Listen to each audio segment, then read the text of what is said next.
Space is the inescapable challenge to all the advanced nations of the Earth. Over the course of the 20th century, we have witnessed exponential advancements in the collective knowledge of mankind. In every field of science and technology, our achievements are no longer measured in centuries or decades, but in years and even months. With this extraordinary growth, mankind has surpassed every achievement recorded throughout the millennia of known civilization. And it established the United States as the preeminent spacefaring nation. First for the coming decade, for the 1990s, space station freedom, and next for the new century, back to the moon, back to the future, and this time back to stay. And then a journey into tomorrow, a journey to another planet, a manned mission to Mars. A manned mission to Mars? An ambitious objective, and with the success of the Mars probes and NASA's rover, one that humanity has made substantial strides toward achieving. Could there have been a space base on Mars in antiquity? But what if the breakthroughs of today concerning humanity, the Earth, and our beginnings are not new wisdom at all? What if much of this supposed recent knowledge lay secreted away in the ruins of a once powerful society, awaiting our discovery? Could this alleged new knowledge, uncovered in Earth's little corner of the universe, be considered Genesis revisited? This is the belief of the world-renowned archaeologist, linguist, and expert in the field of cultural anthropology, Zecharia Sitchin. I'm Zecharia Sitchin. I devoted a lifetime to the study of ancient civilizations, ancient languages, their art, their beliefs, and the knowledge that they had. And the question is, when you study, when you look at all that, is it myth, is it mythology, or did it really happen? I believe it all really happened. In our obsession with antagonisms of the moment, we often forget how much unites all the members of humanity. Perhaps we need some outside universal threat to make us recognize this common bound. I occasionally think how our differences worldwide would vanish if we were facing an alien threat from outside this world. And yet, I ask you, is not an alien force already among us? If we had physical, tangible evidence of artifacts on Mars, we are not only not alone in the universe, but someone has been on the next planet over. That in itself will forever change our frame of reference.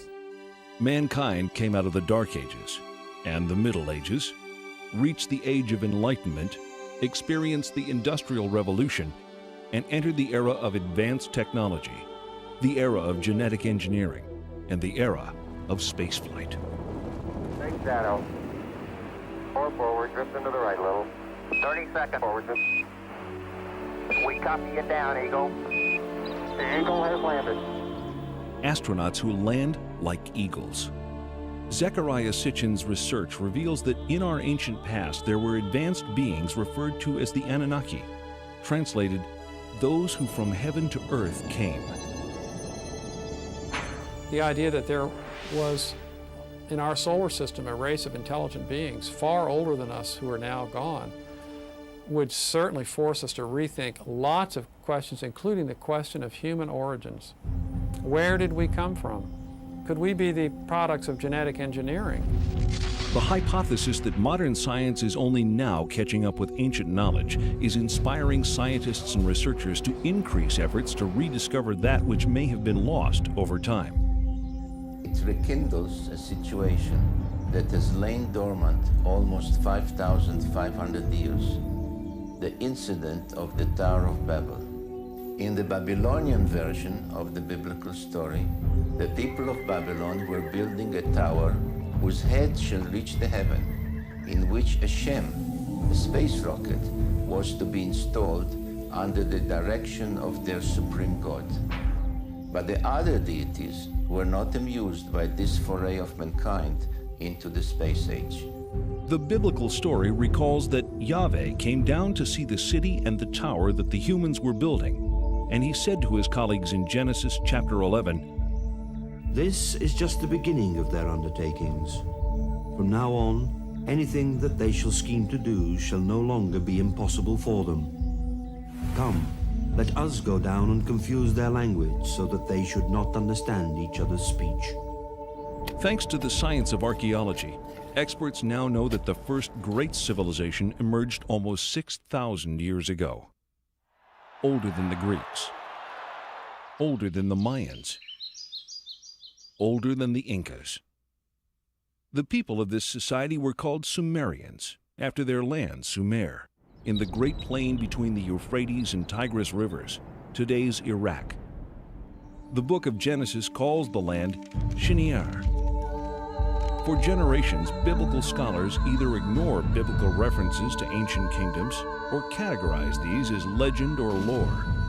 Through the study of historical relics and the translation of ancient languages, many biblical researchers now believe that the previously questioned Old Testament references are indeed historically authentic accounts of flourishing, advanced cultures.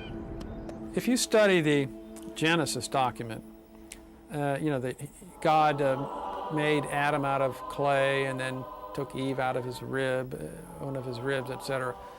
If you study this document, you discover that it is really a much shorter version of a much more complicated document that comes out of Babylonia and then out of Sumer and so on. Now, these ancient texts give a really complicated story of powerful, non-human, godlike beings actually engineering us, making us for specific purposes. Zecharia Sitchin's investigation into these cultures brings him to this 6,000-year-old temple in an excavated area of the ancient city Erech. Until its discovery only 150 years ago, Erech was known only through passages in the Bible. The temple is dedicated to a female goddess named Inanni, also referred to in later times as Ishtar. Zecharia Sitchin. You can see here her features a little damaged. Her divinity was marked by the pair of horns that she had.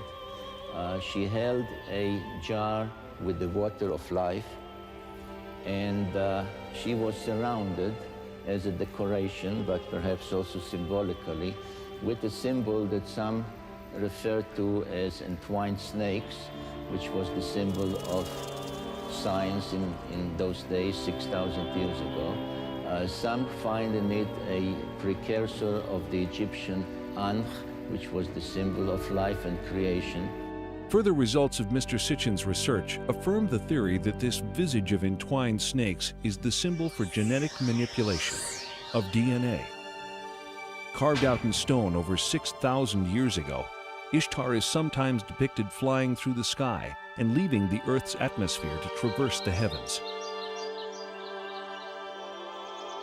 In ancient Mesopotamia, the secrets of astronomy and other celestial knowledge are kept carefully guarded, studied behind closed doors by an exclusive society of priest astronomers.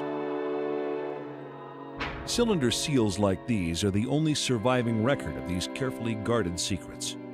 This clay tablet carries the print of a cylinder seal about 4,500 years old. It depicts the god Enlil granting the plow to humankind, ushering in the age of modern agriculture. On closer inspection, something completely remarkable can be seen.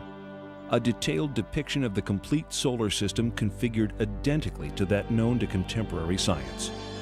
With the sun prominently figured in the center, each planet appears in its correct position and relative proportions to the other planetary bodies. On the outskirts is one additional planet, a 10th, not currently located by astronomers of our modern era. Astronomers around the world are on the lookout for this evasive celestial sphere, as a growing body of physical evidence indicates that it does in fact exist. The story of this planet, as told by the Sumerians on their 7 tablets of creation, begins 4 billion years ago, when our solar system was much younger and our own planet Earth did not yet exist. According to modern science, prior to the invention of the telescope in the 1600s, humanity had no knowledge of outlying planets beyond Jupiter, as these bodies cannot be viewed with the naked eye. Since the day of Galileo Galilei, optical astronomers have amassed an important body of knowledge about the outer planets. These theories established by astronomers from around the globe have been uncontested these last centuries. With the technological advancements of our day, new vantage points have developed, such as the unobstructed view of NASA's Hubble telescope and the perspective gained through unmanned probes sent on reconnaissance missions to the outer reaches of our solar system. These breakthroughs in space exploration reveal many inaccuracies in earlier astronomical conclusions. On August 19, 1977, the American space probe Voyager 2 leaves Cape Canaveral on a several-year journey to the vicinity of this solar system's most distant planets. The Voyager's discoveries challenge many of astronomy's recent conclusions, while fully corroborating ancient knowledge. For the first time, we see images of Uranus. Astonishingly, it is exactly as the Sumerians report in their 6,000-year-old description. Though they have no telescopes that we know of, the Sumerians characterize Uranus as Mash-Sig, translated bright greenish. They also explain the unique planetary tilt of Uranus.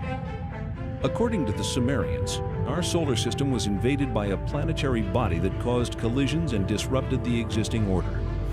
NASA scientists concur that a collision with a body the size of Earth traveling at 40,000 miles per hour could have caused both the orbital skew of Uranus and the devastation apparent from the planet's surface scarring. Its neighbor Neptune was described as a blue-green planet by the Sumerians millennia ago, but science has only confirmed this fact during the past few decades. The Sumerians named and listed all of the planets in our solar system. Their documented list of these planets is tangible evidence that in at least one respect, modern man is on a path of rediscovery.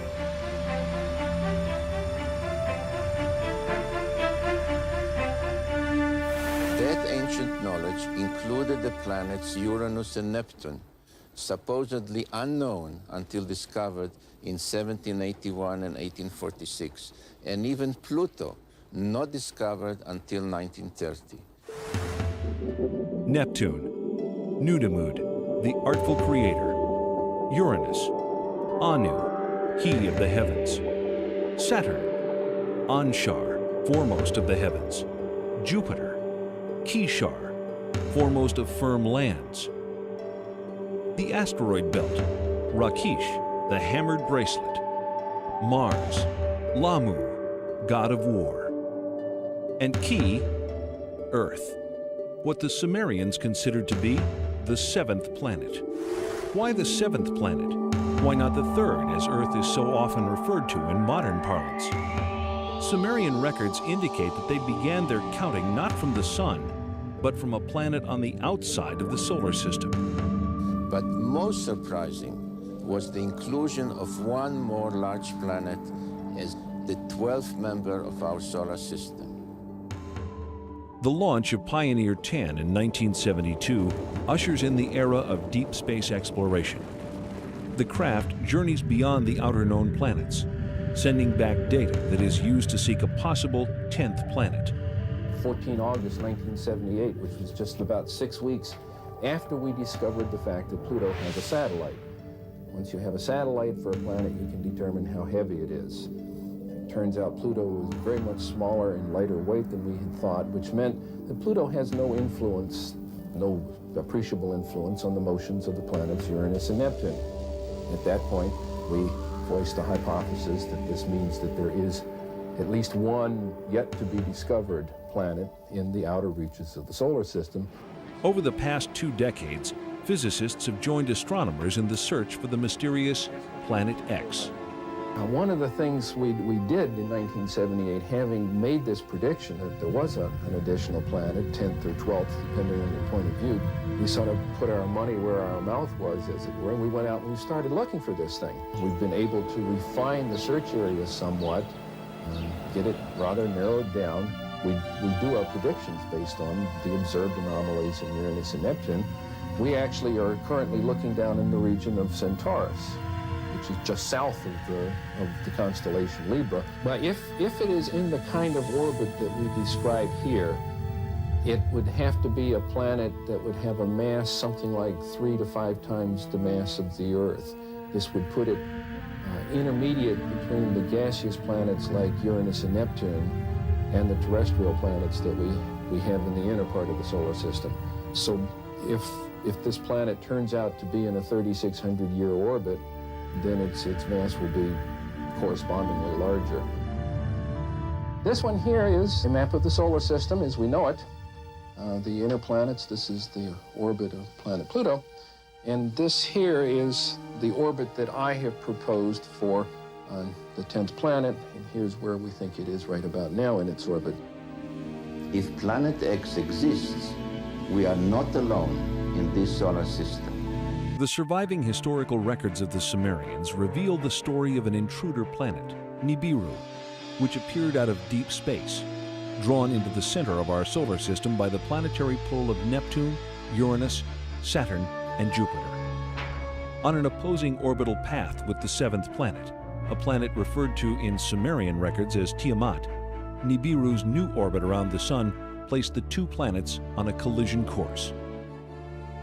Sumerian cosmogony answers many puzzles that still baffle modern science.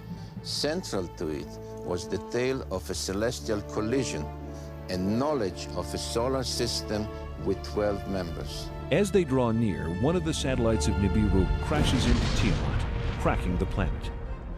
Subsequent collisions smash half of Tiamat completely, breaking the pieces into what develops mostly into the asteroid belt. This is referred to in the Bible and Sumerian text as the firmament. The other half of Tiamat becomes Earth. The Earth is thrust into a new orbital position, carrying with it Tiamat's main satellite, our moon. Nibiru, the intruder, is cast into a permanent clockwise silver orbit, returning to Earth's neighborhood once each 3,600 years, forever becoming the 12th member of our solar system. This tale of creation echoed through all the ancient cultures, becoming part of the scientific knowledge that we find in the Old Testament, in the creation story of Genesis. In the aftermath of the collision, the biblical creator Elohim proclaims, "Let the waters under the heaven be gathered together into one place, and let the dry land appear." And it was so. And Elohim called the dry land earth, and the gathering together of the waters he called seas. If Earth is the orbital remains of a planetary collision, scientists believe that the most obvious place to look for planetary scarring is 7 miles below the surface of the Pacific Ocean. When in the heights heavens had not been named, and below earth had not been called, naught but primordial Apsu, their begetter, Mamu, and Tiamat, she who bore them all. Their waters were mingled together. Two planets mingled together. The biblical passage of Genesis reads, "In the beginning God created the heaven and the earth. And the earth was without form and void, and darkness was upon the face of the deep. And the Spirit of God moved upon the face of the waters. And God said, Let there be light. And there was light." If we apply the knowledge of the Mesopotamian text to the biblical text, the correct reading of the book of Genesis emerges, especially in relation to waters. And Elohim said, Let there be a firmament in the midst of the waters, and let it divide the waters from the waters. And Elohim made the firmament, dividing the waters which are under the firmament from the waters which are above the firmament.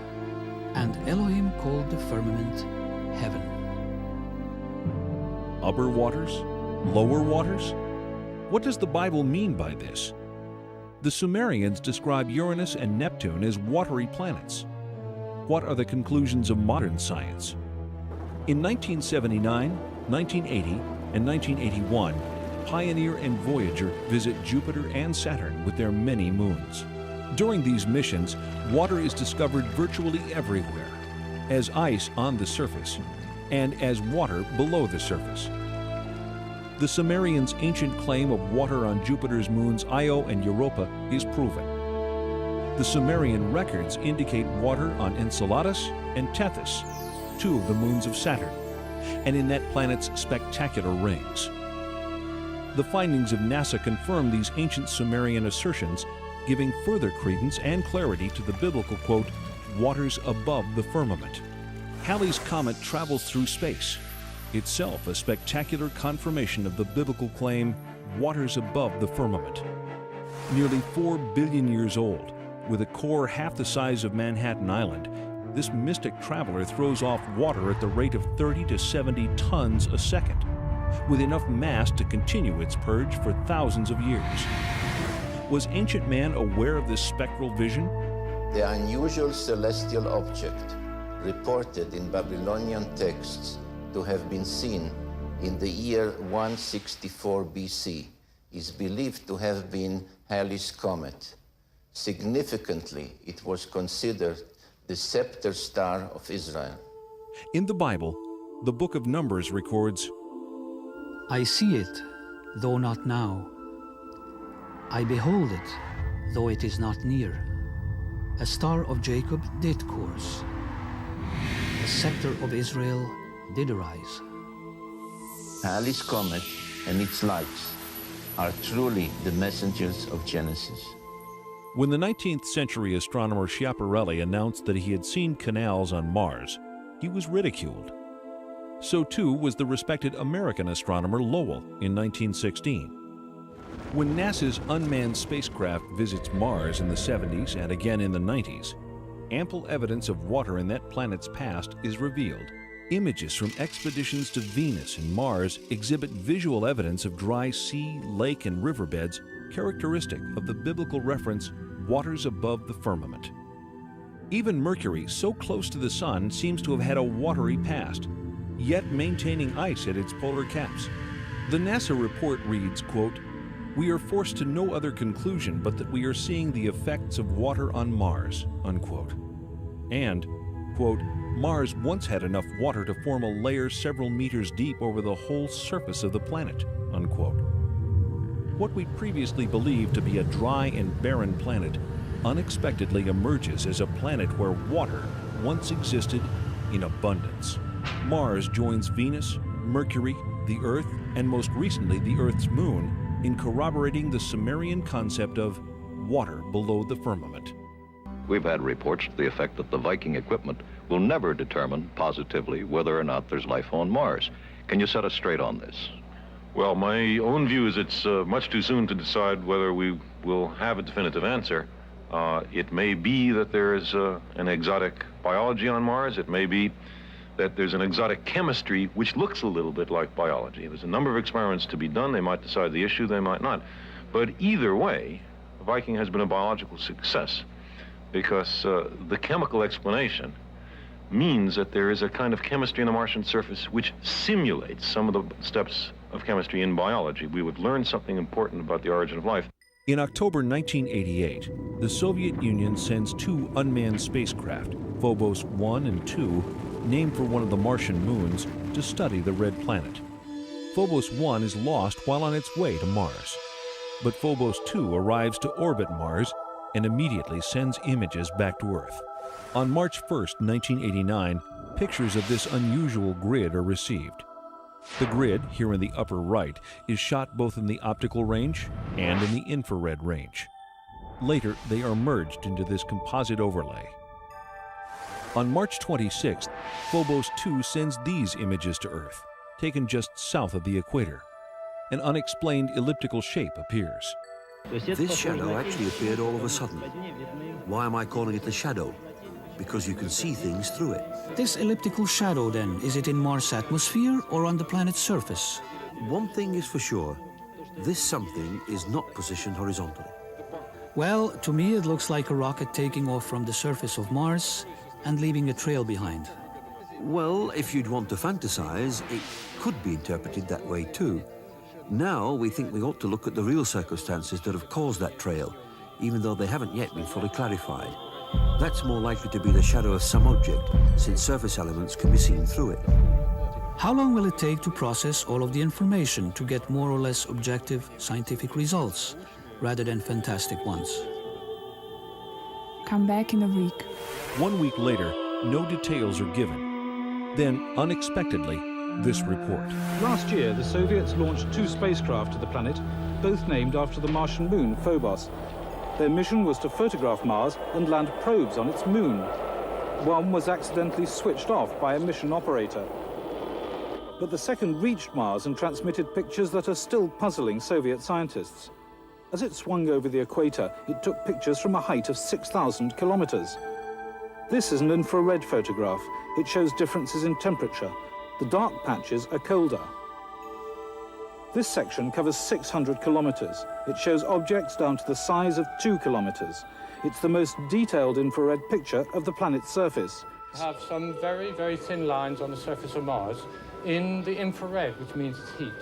It's not visible, it's heat. You could see it through clouds if you wanted to. These have a resolution, these have a width, I would guess, of 3 or 4 kilometers wide. Now, in answer to the question of what it is, I certainly don't know. The Russians aren't telling us. Scientists are also puzzled by this shadow pictured on the surface of Mars by both optical and heat-seeking cameras. They're convinced it's a shadow because they can see objects on the surface beneath. But a shadow of what?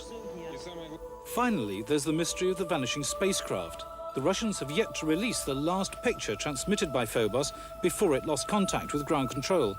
But the Russians have said that it shows an object coming towards the spacecraft, an object which, in their words, should not have been there. The spacecraft was circling Mars, coming into the same orbit as the moons of Mars. And the last picture, they got halfway through it, and they saw something there which shouldn't be there. Professor Kapitsa makes the joke that it's Martian people. British scientists will be able to judge for themselves when the Soviets bring their pictures to a conference at Exeter next month. Because, of course, there must be a sensible explanation, mustn't there? The Russians do not bring any pictures to the Exeter conference. How does the Russian Space Agency explain the spacecraft's destruction or disappearance? It does take a minimum of precision criteria to obtain on the image these spots, which some would like to call flying saucers, that appeared within the visual field of the infrared range. It must be pointed out that the flying saucer version is not ours. Actually, at first we were saying that there was no flying saucer, that surely all that we saw could be explained in understandable, natural and physical terms. One possibility could easily be that a small meteorite, a small bit of rock, was in the same orbit of Phobos and hit it. In an exclusive interview conducted in October 1990 in Moscow, Professor Lev Mukhin of the Soviet Space Research Institute discredits the meteorite theory. There were attempts to hypothesize that there had been a collision between the space probe, which was then orbiting Mars in alignment with the orbit of Mars' moonlet, and strands of dust surrounding the moon Phobos itself. But some fairly accurate computations made by several organizations, and by our institute as well, have shown that this assumption is totally baseless. If not meteorite or debris, then what could possibly explain the mishap? A long silence follows. Then in December 1991, Marina Popovich, former cosmonaut trainee and retired Air Force colonel, holds a surprise press conference at the Russian consulate in San Francisco. She unearths the mysterious last photograph taken by Phobos. There is a strange shape in the foreground. Colonel Popovich refers to this as an unidentified flying object, a UFO. The object is juxtaposed against what appears to be the planet's tiny moonlet, Phobos, for which the craft is named. But how is the mysterious shadow explained? The Russians say it is a shadow of some object on or just above the Martian surface. Upon further examination in April 1992, when all of the related photographs are compared side by side, scientists reach the conclusion that the shadow is actually moving. If Mars was indeed the site of a space base in antiquity, could the failure of these Soviet space missions be attributed to some sort of alien intervention? Could the ancient space base have been reactivated? So the mystery remains, what caused the spacecraft to destabilize Was it a malfunction? Or was there an outside cause, perhaps an impact? The question that arises is indeed a simple one. Was the spacecraft Phobos 2 hit by something that put it out of commission? The circumstances in which Phobos 2 was lost suggest that someone might be back on Mars, someone ready to knock out what to them is an alien spacecraft. Of all the elusive mysteries, the greatest is the riddle of life itself. How did it begin? From what corner of the universe did the first emanations of existence arise? Was the seed of life carried to Earth from the planet Nibiru? There has been a blending of interest in biologists on one hand and planetary astronomers on the other in the question of the origin of life. Because the same questions about how life originated on Earth also would apply to Mars or some other solar system. And just as they really can't explain how life originated on Earth, they don't really know how it originated elsewhere. Contemporary scientific thinking cautiously asserts that life arrives on Earth when certain chemical substances crash into the surface aboard a stray comet early in our planet's history. What we are trying to find out in the meteorites is to see whether there are any of these molecules related to life. There are certain molecules, like the amino acids, which may be described as the building blocks of life. Directed panspermia, another scientific theory, suggests that life on Earth is seeded by a race of beings from outside the planet, not by chance, but as the deliberate activity of an otherworldly society. The Bible suggests that the creation of humankind comes at the end of a long list.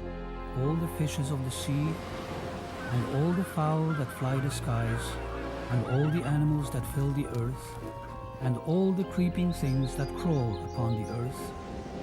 It was only then that Elohim created the atom. In the last few pages of the story of creation, the Sumerians point to the Anunnaki as the creators of mankind, our own benefactors of life. According to Sumerian text, the Anunnaki, in advance of landing 445,000 years ago, sent androids to scout the Earth. 150,000 years later, the Anunnaki themselves arrive and create humankind. How was Adam created?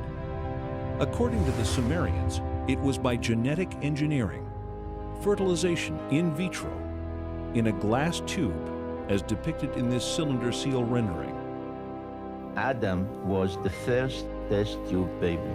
In Genesis chapter 1, verse 26, the Bible reads, "Let us make the atom in our image and likeness." But why? Sumerian documentation suggests the Anunnaki create humanity to assist in mining African gold that they need to save the dwindling atmosphere of their home planet, Nibiru. Judaism, Christianity, and Islam, the three great Western traditions, religious traditions, are all founded on the idea that there's something special about human beings. We didn't arrive here accidentally, so we're not just some consequence of billions of years of pointless accidental permutations of life forms. No, we were created in the image of God. The creation really is about the process of our salvation. Now, what if it were the case that there were creatures both technologically more advanced than us, older than us in terms of their civilization, and maybe even more intelligent than us, and more spiritually advanced, if we could imagine that? Then would this cause the creation story to collapse and leaving, literally billions of people on the planet totally confused about the meaning of life? The Bible relates an incident of mankind overstepping the bounds of the Anunnaki when the Babylonians attempt to reach the gods by building an enormous launch pad in the archetypal story of the Great Tower of Babel. What is the target of their efforts? According to Zecharia Sitchin, it is our neighboring planet Mars, home of the Anunnaki's way station en route to Earth. The Sumerian tablets refer to the station planet Mars as the traveler's ship. I've taken it to mean that it was at Mars that the Anunnaki from Nibiru transferred to smaller spacecraft to reach Earth orbiting stations. Not once every 3,600 years, but on a more frequent schedule. Mesopotamian archives identify the 12 members of our solar system with specific symbols. Some, like Mars, Earth, and Venus, are indicated numerically on this ancient stela.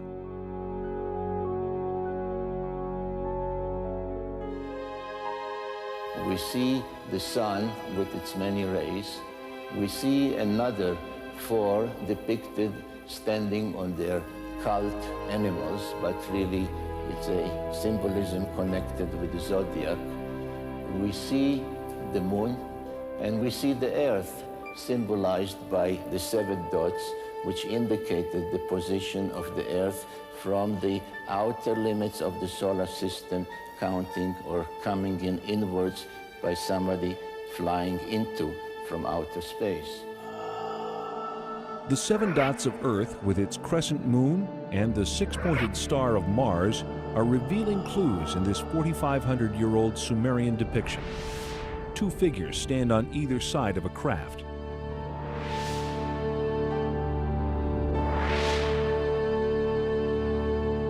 Some researchers believe that Mars was habitable as little as 10,000 years ago. When the United States launches the Mariner and Viking spacecraft to explore Mars in the 60s and 70s, enigmatic structures resembling those on Earth are photographed.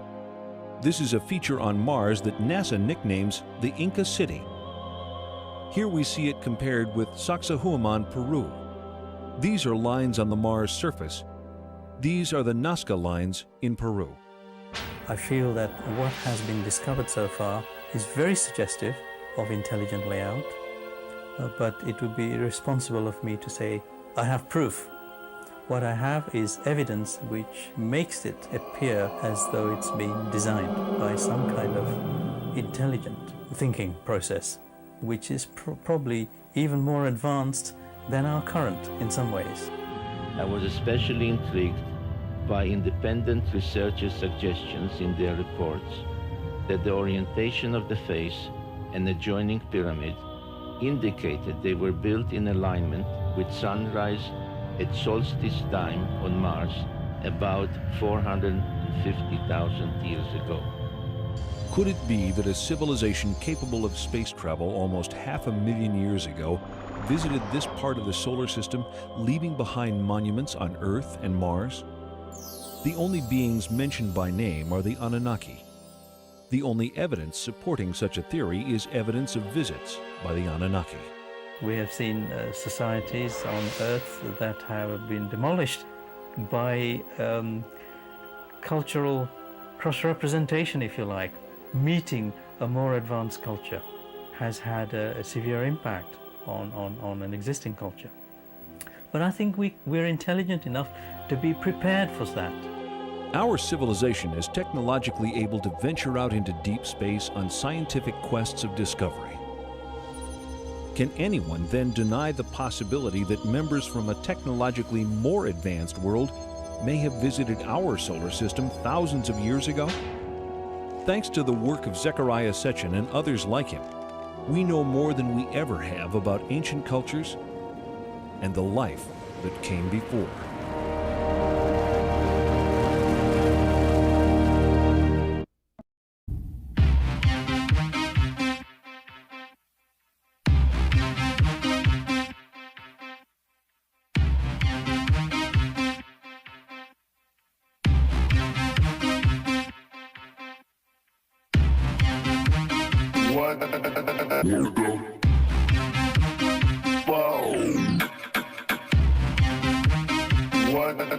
Wow.